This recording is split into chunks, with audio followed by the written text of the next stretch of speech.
If I had £1 for every time that someone said to me that I don't have a Welsh accent, I'd have enough money to buy, I don't know, a pint of Wrexham lager, perhaps. Anyway, of course I have a Welsh accent.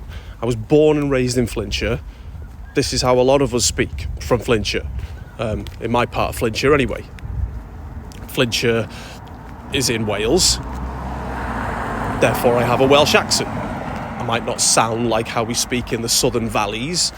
That is to say, how English language media wants to portray all Welsh people.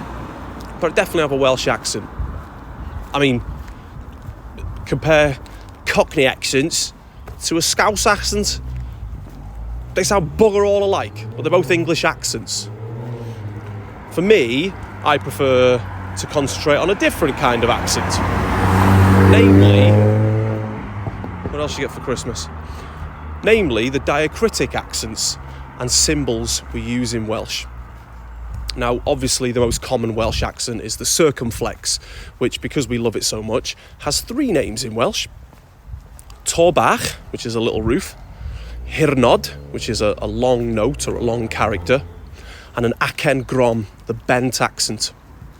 Most of the time, it's used to lengthen the sound of vowels. But there's a couple of occasions where it's used solely to differentiate 2 similar words. It used to exist in English, in words like roll. But everyone writes it without the circumflex these days, and it makes me very sad. Lesser used accent marks in Welsh include the acute accent, seen in words like casau, to hate. We've got the grave accent. You'll see that in words like skill, which means skill. And the diareses, I think I'm pronouncing it right, the 2 dots, you see it in terms like copio, to copy.